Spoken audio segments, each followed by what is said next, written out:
She's carrying my child, Amelia. Jonah set down his wine glass like he was finishing a thought rather than ending a life. And before you make a scene, it was never going to be you. Long term, I mean. I thought you understood that. The table went quiet. Amelia Shaw was 30 years old and had been engaged to Jonah Feld for 14 months. She had relocated her accounting practice to his building so they could walk to work together. She had memorized his coffee order. She had organized his taxes for 3 consecutive years and never charged him $1. She sat at the private dining table inside Carmine's, the restaurant where she'd worked as head bookkeeper for 6 years, and heard the man she'd planned to marry explain, in front of her mother and 4 of his colleagues, that she had been a placeholder. She's younger, Jonah continued, as though Amelia had asked for details, and we work. You and I, we worked fine, but fine isn't enough. Amelia noticed something peculiar. She had imagined a moment like this before. Women always do, quietly, in the back of their minds, and she had always assumed she would cry, or shout, or both. She didn't. She looked at the ring on her finger, a modest oval solitaire she had quietly loved, because it reminded her of her grandmother's. Her hand was soft and round, and perfectly steady as she slid it off. She placed it on the linen tablecloth beside his glass. Then fine is over, she said. She stood. Jonah's expression moved toward irritation. Don't make this dramatic, Amelia. The word dramatic settled in her chest like something swallowed wrong. For years before Jonah, she had made herself smaller in rooms that treated curves like inconveniences. She had apologized for her body without saying a word, by always choosing the seat with the most space, by declining second helpings before anyone could notice her wanting them, by laughing at jokes she didn't find funny because laughing was easier than the silence that followed when a woman like her didn't laugh. Jonah had known all of this. She had told him, in the careful way people tell the person they trust. He had nodded with the attentive expression of someone filing information away. She understood now exactly how he had used it. You don't get to decide what's dramatic, she said. You just told me I was temporary, in front of my mother. His jaw tightened. I was being honest. No, she picked up her jacket. You were being cruel. Those aren't the same thing. She walked toward the corridor that ran past the kitchen and out to the side exit, the route she took every night after closing the books. She did not make it far. Mrs. Shaw. The voice came from the alcove near the hallway entrance. Low and precise, the way a man speaks when he's accustomed to being heard without raising his volume. Amelia stopped. She had worked at Carmen's for 6 years. She had never met its owner in person. His name appeared on documents she handled quarterly. Oscar Severin. 2 words in standard 12-point font above a signature she had come to recognize instantly. Angular, compressed, like a man who wrote as though time was something other people wasted. He stood in the corridor now. Dark jacket, no tie, taller than she'd imagined, which was not something she'd admitted to imagining. His face was the kind that didn't explain itself. Don't leave through the side exit tonight, he said. The alley has a drainage issue. You'll ruin your shoes. Amelia stared at him. You interrupted me to talk about the alley. I interrupted you, he said, because you shouldn't have to walk out of a bad night through a bad alley. The sentence was so specific and so pointless that she almost laughed. I'll manage, she said. I know you will. A pause still. Front door. She didn't know why she listened. She blamed the wine and took the front door. Amelia returned to work 4 days later, because grief and mortgage payments occupied the same calendar. Her office at Carmine's was a narrow room behind the wine storage, windowless, which she had always found oddly peaceful. The shelves held her ledgers, her reference binders, and a small framed photo of her grandmother that had nothing to do with accounting and everything to do with why she did it carefully. She was reconciling the end-of-month receivables when someone knocked on the open door. Oscar Severin stood in the frame. He did not fit in the doorway any more than he'd fit in the corridor the other night. It wasn't his size, exactly. It was the quality of his stillness.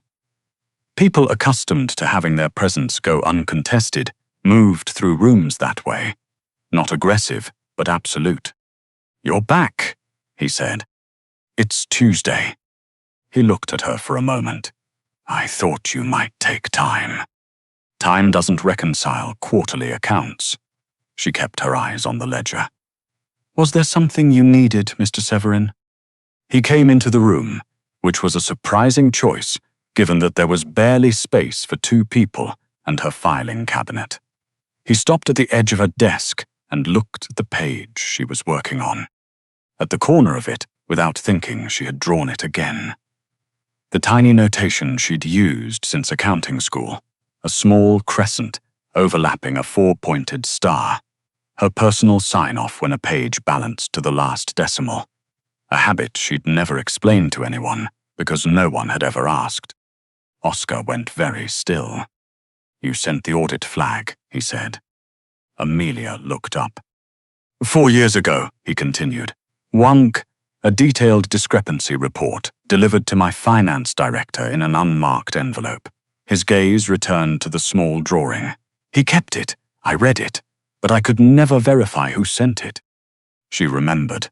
She had been newer then, junior accountant, still learning the restaurant's layered structure. She had found an error buried in a depreciation schedule so technically obscure that whoever filed it had clearly hoped no one would look twice. If left alone, it would have triggered a federal review pattern she'd studied in her certification exams, so she'd corrected it in an unsigned note and slid it under the finance director's door on her way home. She hadn't thought about it since. "I didn't sign it," she said carefully, "because it wasn't my business." "It was," he said, "my business. Literally, you protected something without being asked and without taking credit. I was doing my job. Your job was the restaurant accounts, not my holding company's depreciation schedules." Amelia had no answer for that. Oscar set a folder on the edge of her desk. "I came to offer you a different one." She opened it slowly. The letterhead read Severin Group. Beneath it was a position description, Director of Financial Operations, Legitimate Holdings Division. The salary figure made her close the folder and open it again. "This says Legitimate Holdings specifically," she said. "It does. Which implies that there are other holdings." He looked at her steadily. "You're an intelligent woman. I'm not going to pretend this building's lease payments have always been straightforward. I've never asked." "I know." He paused. "You're precise, observant, and honest enough to flag errors that would have been easier to ignore. I need someone like that managing the accounts that keep legitimate auditors satisfied." He nodded at the folder. "Read it, all of it." She did. Oscar waited, which she had the sense was not something he did for many people. When she reached the final page, she flipped back to the compensation structure. "The quarterly review clause gives your team veto authority on my budget recommendations," she said. "Standard. Not for a director role.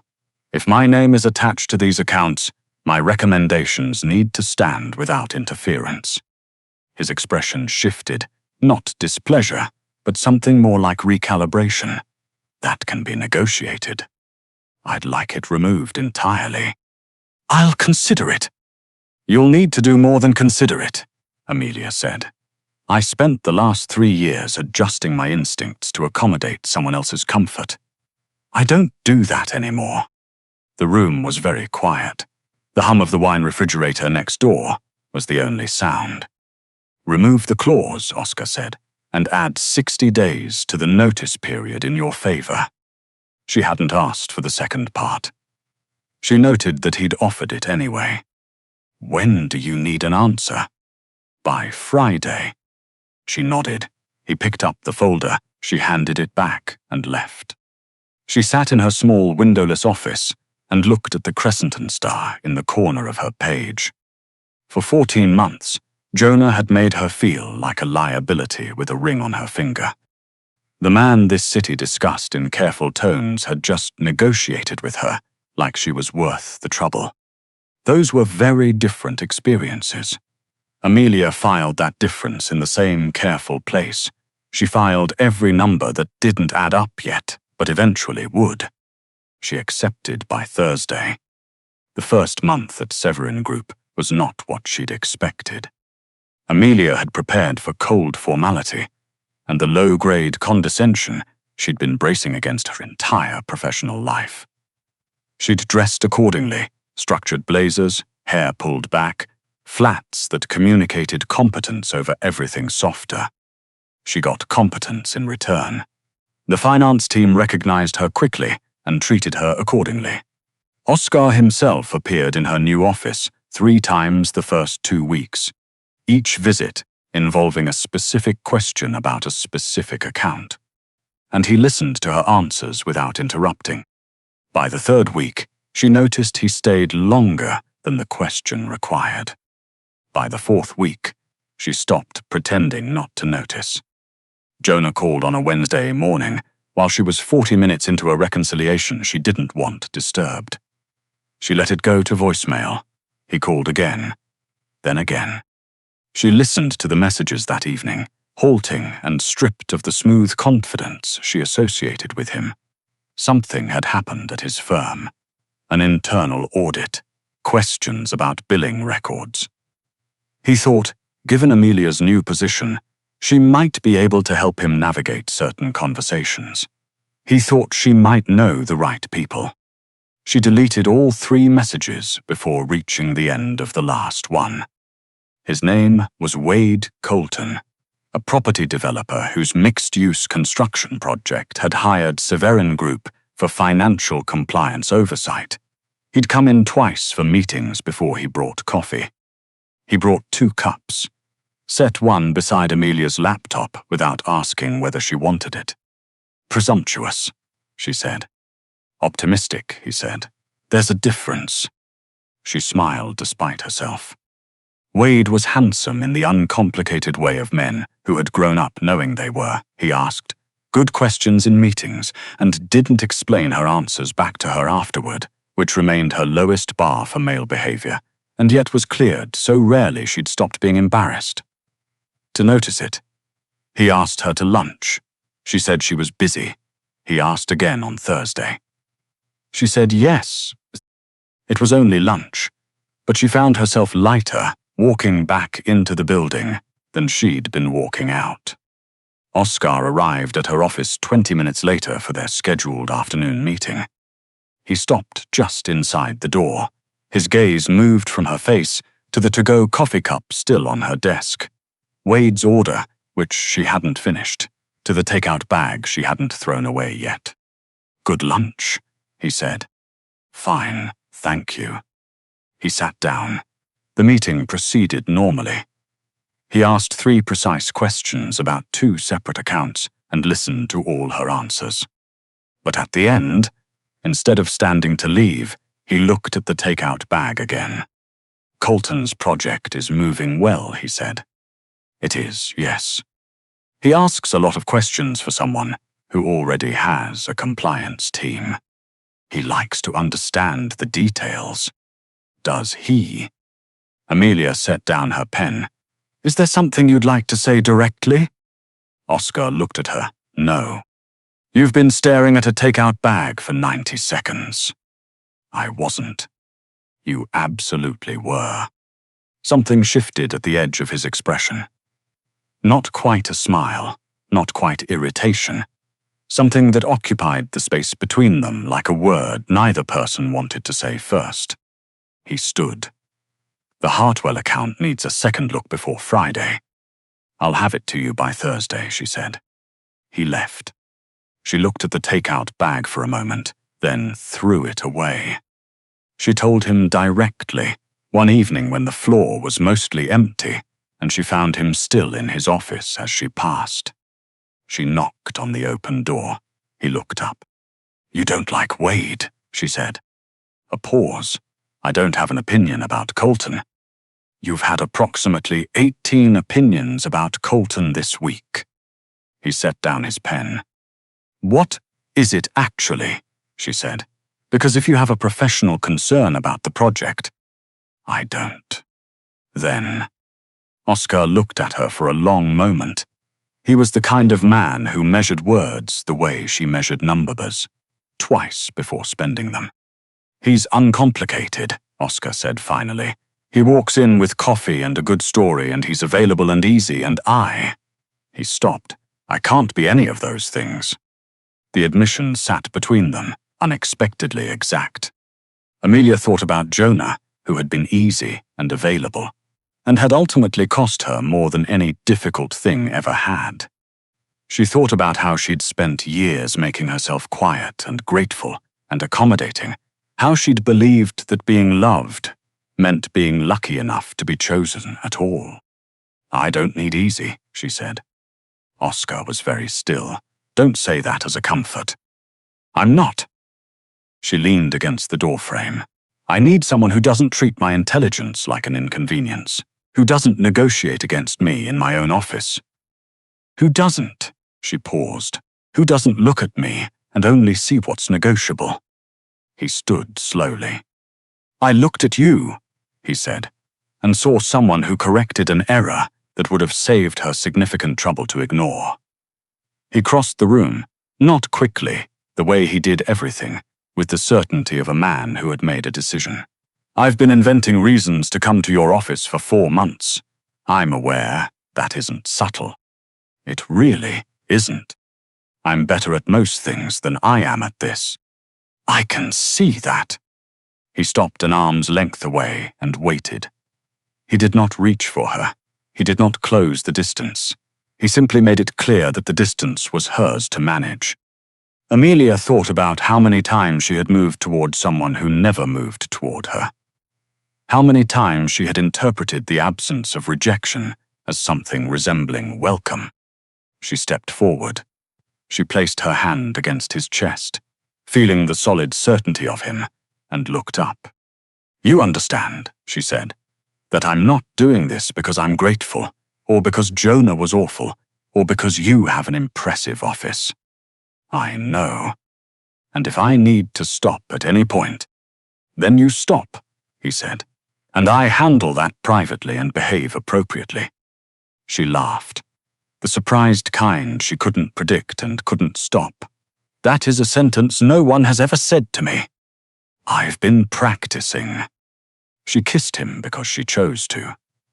Not because he was powerful, or because it would make Jonah irrelevant, or because the alternative was going home to an apartment that still held 14 months of the wrong life. She kissed him because she was 30 years old and tired of choosing the cautious version of herself.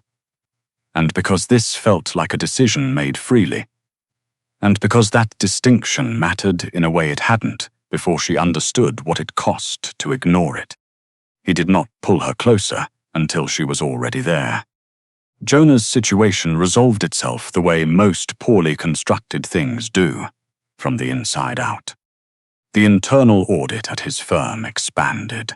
What began as questions about billing records became questions about client disclosures, then about a series of investments he'd steered toward entities where he held undisclosed interests. By the time the referral reached the Bar Association, 3 other attorneys had been implicated. Jonah's name appeared first. Oscar's organization was never involved. The audit had been triggered by a former client's complaint, filed 6 months before Amelia joined Severin Group. She found that clarifying, though she hadn't been worried. On a Tuesday in March, Amelia Shaw signed a lease on a suite of offices, 11 blocks from Severin Group's headquarters. Her own name on the door, Shaw Financial Consulting. 3 employees, 2 of whom she'd recruited from her old professional contacts. A waiting list of clients who had followed her quietly from every previous position she'd held, which she hadn't fully realized until she looked. She had built the next version of her career with her own hands, using connections she hadn't known she'd earned until they showed up. Oscar appeared the morning after she moved her first boxes in. He brought no champagne. She'd mentioned her preferred label once, and he'd regarded it with the particular expression he reserved for things that personally offended him. He brought the specific bottle she would actually want. She let him open it. They stood in the half-empty office with paper still taped over the interior windows and drank from coffee mugs, because she hadn't unpacked the proper glasses. "You didn't tell me," he said. "You're not on the lease." "I could have helped." "I know." She leaned against the bare wall. "That's why I didn't ask." He looked at her. "That's not a criticism." "I know that too." He was quiet for a moment. "You didn't want it connected to me." "I wanted to know," she said. "That I built it. Not that it was handed to me because of who I was standing next to." She looked around the half-finished room, the empty shelves waiting for her grandmother's photograph, the desk she had bought with her own money. "I needed that to be mine." "It is," he said. 2 words from a man who chose them carefully, and they meant more than a paragraph from anyone else. She handed him a box of files to carry. He carried them without comment, which was the most Oscar Severin thing he had ever done in her presence, and she appreciated it more than she said.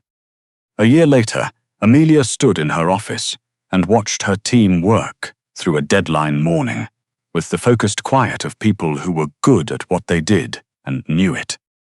The waiting list had become a roster. The coffee mugs had been replaced with proper glassware. Her grandmother's photograph sat on the shelf above her desk, watching the same careful additions and subtractions, with the expression Amelia had always interpreted as approval.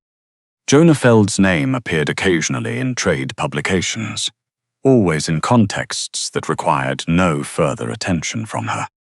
Wade Colton had become a client, and eventually a genuine friend, the most uncomplicated outcome available, and the one she liked best.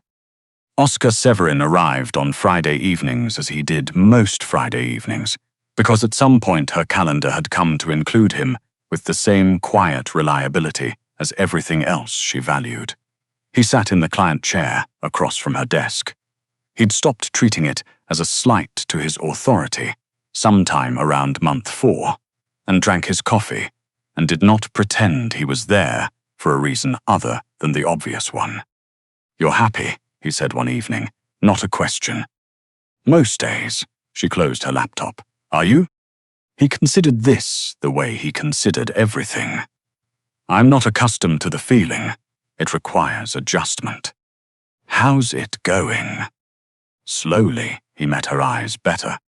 Amelia had once believed that being loved meant being chosen by someone who could have chosen someone else. Someone smaller, someone easier, someone she'd spent years trying to approximate by making herself quieter. She'd believed being selected at all was a kind of luck she had to maintain by being endlessly useful and endlessly available and endlessly grateful. She knew better now. Jonah had chosen her because she was there. Oscar had noted her because she was sharp, and stayed because he couldn't locate a version of his days that felt right without her in them. Those were different kinds of arithmetic, and she had become very good at arithmetic. She had also, somewhere between a signed contract and an office with her name on the glass, remembered the most important calculation of all. She had chosen herself first. Everything else had followed from that. Amelia picked up her jacket. Oscar stood. He always stood when she did, which she'd told him was unnecessary, and which he'd continued doing regardless, because some things were his to decide. And she had learned the difference between a man who decided things for her and a man who simply had his own way of showing up. She didn't mind it anymore. She turned off her desk lamp. The office settled into evening quiet around them. "Dinner," she said. You're asking me? I'm exercising judgment. She headed for the door. You can keep up or not. She heard him follow. He always did, and she had stopped pretending she didn't count on it.